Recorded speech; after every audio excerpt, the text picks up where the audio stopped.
आज एक बहुत बहुत बहुत इंपॉर्टेंट मैसेज है सारे सीएस स्टूडेंट्स के लिए. So if you are an CS executive या आप सीएस प्रोफेशनल में हो, कमिंग जून 25 अटेम्प्ट देने वाले हो या दिसंबर 25 का अटेम्प्ट देने वाले हो या कोई भी अटेम्प्ट देने वाले हो, ये मैसेज आपके लिए बहुत इंपॉर्टेंट है. पिछले कुछ अटेम्प्ट से, 2 अटेम्प्ट, 3 अटेम्प्ट, 4 अटेम्प्ट से we have been noticing something कि भाई बच्चा एग्जाम में जाने के पहले कितनी भी पढ़ाई कर ले, एंड मोमेंट पे वो अपना कॉन्फिडेंस खोता ही है. बच्चा मार्च पढ़ेगा, अप्रैल पढ़ेगा, मई पढ़ेगा, 6 महीने क्लासेस करेगा, पूरे लेक्चर्स देखेगा, नोट्स बनाएगा, सेल्फ स्टडी करेगा, बट समहाउ वो एग्जाम हॉल में जाने के पहले कॉन्फिडेंस खत्म होता ही है. बच्चा टीचर्स के पास जाएगा कि सर प्लीज थोड़ा सा मोटिवेट कर दीजिए, मैम थोड़ा सा मोटिवेट कर दीजिए.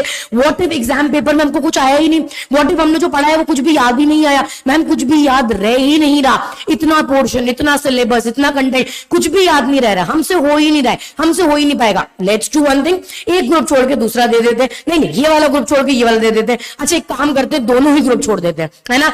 ये एक बिहेवियर पैटर्न सब में कॉमन हो गया and this time this is not going to happen. ठीक है, इस बार ये बिहेवियर पैटर्न पे अपन नहीं चलेंगे. अगर आपके दिमाग में डाउट्स आ रहे हैं और ये क्वेश्चंस आ रहे हैं कि यार पता नहीं मैं लायक हूं या नहीं हूं, मैं कर पाऊंगा नहीं कर पाऊंगा, मुझसे ही होगा नहीं होगा, I think I am not on the right track, अरे उसका ज्यादा हो गया मेरा कम हुआ है, राइट. तो भाई 2 इविल्स हैं जिनसे इस बार अपने को लड़ना है and we will make sure कि इस बार यस का या for that matter CS fraternity का एक भी बच्चा डर के पेपर देने नहीं जाएगा. ठीक है, 2 इविल्स है. पहला इज योर सेल्फ डाउट. ठीक है, तुमको अपने आप पर ही भरोसा नहीं है, you don't believe in your self. आपके टीचर्स आके आपको बोल रहे हैं कि बेटा कर लोगे, मुझे पता है तुम कर लोगे, आई एम टेलिंग यू तुमसे हो जाएगा, अरे डेफिनेटली होगा, पर ये बात आप अपने आप को कन्विंस नहीं कर पा रहे हो. एंड ट्रस्ट मी, जब तक आप अपने आप को इस बात पे कन्विंस नहीं करोगे ना कि मेरे से होगा, दुनिया जहान का मतलब भगवान भी उतर के स्वयं आके तुमको बोले ना कि बेटा तुम कर लोगे, तो भी नहीं कर पाओगे, because you don't believe in your self. So first June 25 का पेपर देने के पहली चीज जिसपे अपने को काम करना है, स्टार्ट बिलीविंग इन योरसेल्फ. मैं नहीं तो और कौन करेगा, मुझसे नहीं होगा तो और किससे हो पाएगा, मुझसे ये होगा. ठीक है, तो number 1 we have to work on our self doubt. अपन इस जोन में नहीं जाएंगे कि पता नहीं शायद मैं लायक नहीं हूं, मुझसे नहीं हो पाएगा. ठीक है, ये जोन में अपने को नहीं जाना है. And second is your over thinking. ठीक है, आई थिंक आपको भी वो समस्या है, मुझे भी समस्या है और दुनिया भर में सबको ही समस्या है, दैट इज ओवर थिंकिंग. हम लोग ये सोचते हैं कि फ्यूचर में क्या होगा, है ना. पर एक बात बहुत सिंपल है, जो चीज मेरे कंट्रोल में नहीं है, I can not be frustrated with that. मुझे नहीं पता है कि एग्जाम में पेपर कैसा आएगा, मुझे नहीं पता है कि जो सब्जेक्ट मेरा अच्छा प्रिपेयर्ड है वो सब्जेक्ट में आईसीएसआई कैसा पेपर दे देगा, I don't know about that. और हम ये जान भी नहीं सकते हैं, आप कितनी भी कोशिश कर लो, you can not think about that. But one thing that you can do is improve your present, है ना. तो दूसरी बात, अभी ओवर थिंकिंग करने से बेहतर है जब भी उस जोन में जाओ ना कि यार पेपर कैसा होगा, व्हाट इफ मुझे नहीं आया, अगर उस जोन में जाओ ना तो भाई उस जोन में जाओगे ही नहीं अगर ये 4 से 5 बातों पे ध्यान रखा. ठीक है, तो अगर जून 25 का एग्जाम देना है, जून 25 का अटेम्प्ट लिख रहे हो या आगे आने वाला कोई भी अटेम्प्ट लिख रहे हो, ठीक है, इस बार से हमने ये मुहिम चालू करी है कि अपना बच्चा डर के पेपर देने नहीं जाएगा. ठीक है, be confident, B powerful and believe that I can give the exam first. ठीक है, अब now for that upon present में क्या करेंगे. ठीक है, कुछ गलतियां जो बच्चे रिपीट करते हैं जिसकी वजह से वो एंड मोमेंट कॉन्फिडेंस वाला प्रॉब्लम होता है, याद ना रहने वाला प्रॉब्लम होता है, रिटेन ना करने वाला प्रॉब्लम होता है, and then one thing leads to another, है ना. अपन अंडर कॉन्फिडेंट हो जाते हैं, एग्जाम में डर जाते हैं, ब्लैंक हो जाते हैं कि पेपर में क्या आ गया, right, and a lot of things happens. ठीक है, तो अपने को 5 चीजों पे काम करना है. अपन जून में जो होगा, दिसंबर में जो होगा, उसके बारे में नहीं सोचेंगे, अभी क्या करना है उसके बारे में सोचेंगे. ठीक है, few mistakes that everyone repeat, अपन इन पे पहले से काम करेंगे and we will make sure, and repeat with me, we will make sure कि इस बार बिना डरे पेपर लिख के आना है. ठीक है, we will be confident, we will be smart कि भाई जो होगा पेपर में देखा जाएगा, आई एम प्रिपेयर्ड एंड मेरे से होगा. ठीक है, अभी क्या करना है, पहली बात, सबसे इंपॉर्टेंट बात, अगर जून का अटेम्प्ट दे रहे हो तो भाई ये 3 महीने बहुत क्रूशियल है. ठीक है, मार्च, अप्रैल, मई, फेब ऑनवर्ड्स मोस्टली सबका सिलेबस खत्म हो जाता है. अभी कुछ बच्चे ऐसे होंगे कि मैम शिट, यहीं पे मेरा दिमाग खराब हो गया क्योंकि मेरा तो अभी सिलेबस ही खत्म नहीं हुआ है. ठीक है, that's fine. Again what I said, 3 महीने इंपॉर्टेंट है, मार्च, अप्रैल, मई. कुछ भी हुआ, पहले तुमने कुछ भी करा, अगर ये 3 महीने संभाल लिए तो भी तुम्हारा अटेम्प्ट संभल जाएगा, and trust me on that. ठीक है मैम, दिसंबर वालों को तो सितंबर, अक्टूबर, नवंबर और दिसंबर का आधा महीना मिलता है, ऐसा नहीं है। ठीक है, ऐसा नहीं है। वो अपने हिसाब से टाइम का यूटिलाइजेशन करते हैं। अभी अपना जून है, अपन उसके हिसाब से टाइम का यूटिलाइजेशन करेंगे, राइट। सो पास्ट में जो भी हुआ, किसी की तबीयत खराब हुई, किसी का हाथ टूटा, किसी का पैर टूटा, किसी के घर में कोई प्रॉब्लम्स आ गई, and it is life, this happens, है ना। अपन जैसा प्लान कर रहे हैं जरूरी नहीं है चीजें वैसे ही चलेंगी। अपन ऑडिट में भी ये चीज पढ़ते हैं, audit plan has to be flexible, right. आप जो भी प्लान बनाओगे it has to be flexible, बराबर बात है।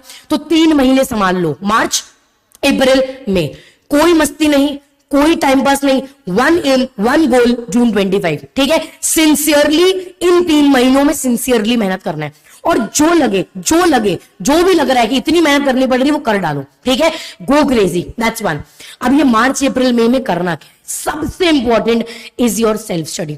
आप किसी भी टीचर, किसी भी गुरु, किसी भी सीनियर से जाके पूछ लो, सेल्फ स्टडी इज इंपॉर्टेंट। हमने आपको पढ़ाया, आपको समझ में आया, I am very happy with that कि मेरे बच्चे को समझ में आया, पर मेरा बच्चा जब तक जाके किताब खोल के खुद से नहीं पढ़ेगा तो पेपर में लिखेगा कैसे, है ना। और लिख के आ भी गया तो पेपर में नंबर आएंगे कैसे। ठीक है, तो March April May is your self study वाला महीना। ठीक है, इनमें सेल्फ स्टडी पे ज्यादा ध्यान देना है। नाउ व्हेन आई से सेल्फ स्टडीज का मतलब क्या है, now see since I teach DD, तो हम इसका आपको बता सकते हैं कि भाई डीडी में अपन लोगों ने बहुत नोट्स बनाए हैं, राइट, बहुत कुछ पढ़ा है और किसी रीजन से पढ़ा है, राइट।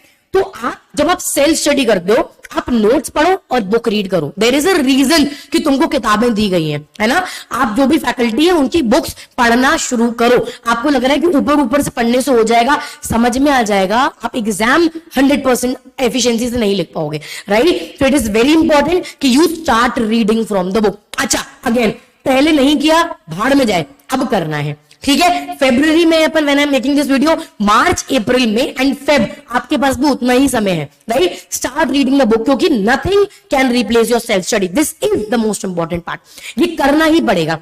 ठीक है, इसका कोई इफ्स एंड बट्स या सेकंड ऑप्शन नहीं है, मैम अभी तो नहीं हो पाएगा, अभी क्या करें, नहीं है।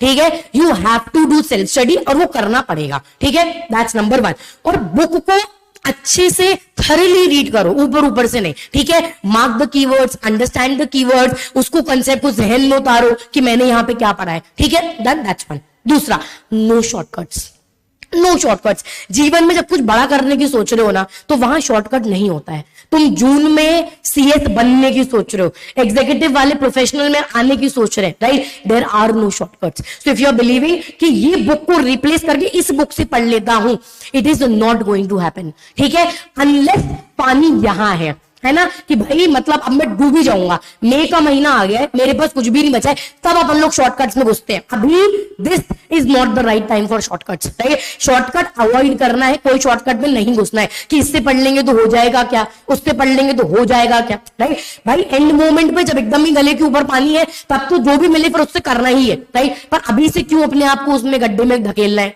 ठीक है, दैट्स सेकंड थिंग। नेक्स्ट आता है planning. Randomly you can not start studying. ठीक है, आपके पास अभी से जितना भी महीना बचा है, आप मार्च में हो तो मार्च अप्रैल में, अप्रैल में हो तो अप्रैल में, मई में हो तो मई में। ठीक है, आपके पास जो भी समय बचा है, प्लान इट वेल। ठीक है, अब आप तुम इस ओवर थिंकिंग में जाओगे, व्हाट इफ मेरा प्लान सही नहीं है, व्हाट इफ मैं जो प्लान बना रही हूं सही नहीं है, व्हाट इफ मैंने जो सोचा है वो सही नहीं है। भाई there is no perfect plan, हर किसी का अपना अपना प्लान है जो आपके लिए काम करेगा। आपका बताया हुआ प्लान मेरे लिए काम नहीं कर सकता, मेरा बताया हुआ प्लान आपके लिए काम नहीं कर सकता। It is as simple as that. ठीक है, हर बंदा अपने सिचुएशंस देख के अपना प्लान बनाता है। सो डोंट कॉपी, किसी को कॉपी करने की जरूरत नहीं है, आप इंस्पायर हो सकते हो। ठीक है, आप किसी से इंस्पायर होकर अपना काम कर सकते हो, अपना प्लान बना सकते हो, सीनियर से बात कर सकते हो, पर आपको उनको कॉपी करने की जरूरत नहीं है। यू अंडरस्टैंड योर सिनेरियो कि भाई हम सुबह उठते हैं, हम रात को पढ़ने वाले हैं, मेरा शाम में दिमाग ज्यादा तेज चलता है, उसके हिसाब से सब्जेक्ट डिवाइड कर लो। प्लान क्या करना है कि कितने से कितने दिन में फर्स्ट रीडिंग, कितने से कितने दिन में सेकंड रीडिंग, कितने से कितने दिन में क्या होना चाहिए, ये डेडलाइन सेट होनी चाहिए। नहीं, डेडलाइंस का मतलब ये नहीं है कि वो तारीख पे ही खत्म हो जाए, 2 दिन आगे 2 दिन पीछे, but at least you will know, है ना, कि मैं समय से आगे चल रही हूँ, समय से पीछे चल रही हूँ, उसके हिसाब से आप अपने आप को बकअप कर पाओगे। This is very important. और अपने फोन में रिमाइंडर्स लगाया करो। CSR में we have done this and it has been implemented very beautifully. Reminder लगाओ कि भाई मान लो 15 तारीख is your date, where your syllabus should have been completed. 10 तारीख को रिमाइंडर लगा लो कि 5 days onwards your syllabus is supposed to be completed, right? ताकि आपके दिमाग में बचता रहे कि 5 दिन में सिलेबस खत्म होना था. बकअप मुस्कान गुप्ता, मेहनत कर, ठीक है? ये आपको अपने आप को बोलना है, मेहनत कर, होगा, है ना? So start putting reminders and planning is important, right? And last, very important, जो बहुत बच्चे मिस आउट कर देते हैं, is your past year paper solving. ठीक है, आंसर राइटिंग जरूरी है, पर एग्जाम में जाने के पहले पास्ट ईयर पेपर में किस तरीके के क्वेश्चंस आए हैं, कोई टीचर आके करा भी देना तो भी it is important for you to solve it. ठीक है, अगर हमने आके तुम्हें बताया कि डीडी के पास्ट ईयर पेपर्स में ये आया था, still you have to sit with the paper and solve it, understand that. ठीक है, जो मैंने आपको बताया वो आपको समझ में आ गया, दैट इज गुड. जब तक खुद से बैठ के उसको नहीं देखोगे तब तक आपको ये समझ में नहीं आएगा कि आप कहां पर अटक सकते हो. ठीक है, पेपर में सरप्राइजेस से बेटर है कि हमको अभी समझ में आ जाए कि भाई यहां पर प्रॉब्लम आ रही है, लेट्स वर्क ऑन दैट. ठीक है, पर कहीं पर भी हमें ये माइंडसेट नहीं चाहिए कि शिट मेरे से तो ये पेपर हो ही ना, मेरे से नहीं हो पाएगा सब्जेक्ट. नहीं, मेरे से ये पेपर अभी हो नहीं रहा है, which means I have to work on that. That is the mindset that we need.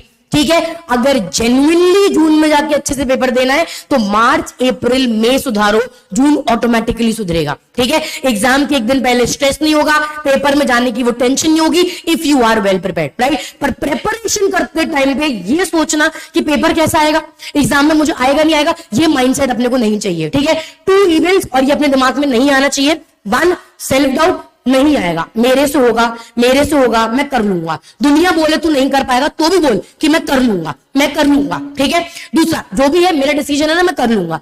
दूसरी, ओवर थिंकिंग नहीं करनी है. मैम पर ही हमारे हाथ में नहीं होता है, आई अंडरस्टैंड. अपने दिमाग को बोलो कि चुप हो जा, अभी पढ़ाई में कॉन्सेंट्रेट कर, चुप रहे, पढ़ाई में कॉन्सेंट्रेट कर, ओवर थिंकिंग नहीं करनी है, पढ़ाई में कॉन्सेंट्रेट कर. ठीक है, you have to give this command again and again, शांत, कॉन्सेंट्रेट, शांत, concentrate, focus on your studies, that's important. ठीक है, इस बार डर के नहीं जाएंगे, पेपर में घबरा के नहीं जाएंगे, अंडर कॉन्फिडेंस से नहीं जाएंगे. वी विल बी कॉन्फिडेंट है ना, पेपर में जो होगा देखा जाएगा, वी आर देयर, हम लोग तुम्हारे पीछे ही खड़े हैं तुम्हें धक्का मारने के लिए. ठीक है, टेंशन नहीं लो, और ये धक्का खाई में नहीं मारेंगे, सीढ़ी पे ही मारेंगे. ठीक है, so don't worry about that, हम तुम्हारे पीछे ही हैं. I am there, the team is there to support you, everybody is there. ठीक है, पर तुम्हें स्टेप खुद से लेना पड़ेगा. अगर तुम गिरे तो तुमको पकड़ने के लिए हम लोग हैं, but you have to take a step forward. और वो स्टेप डर के नहीं लिया जा सकता है, धड़ल्ले से पेपर देने जाओ. बी कॉन्फिडेंट, एकदम प्राउडली पेपर देने जाओ. पढ़ाई करिए, मेहनत करिए, पेपर तो 100% देके आऊंगा, बात की बाद में देखी जाएगी. ठीक है, और बाद में जो भी हो, I swear and I trust, मतलब trust me on that, we will be there. ठीक है, so don't worry about it. I hope this helps you out, and with this mindset please start preparing for your attempt. ठीक है, it's high time now, start preparing for your attempt. जब भी demotivate हो, जब भी ऐसा है कि मेरे से नहीं हो पाएगा, हियर दिस वीडियो अगेन, इसको रिपीट पे लगा के बार बार सुनना, तुमसे होगा. हमने करा है, बाकी लोगों ने करा है, आप भी कर लोगे, है ना. कोई अनोखा पैदा नहीं हुआ, even you can do it, right. It's just that you have to have faith on yourself. आपको अपने आप को बताना पड़ेगा कि मेरे से होगा. ठीक है, on that note I will see you again, but next time more powerful, more strong and more confident. Yes, bye bye, take care.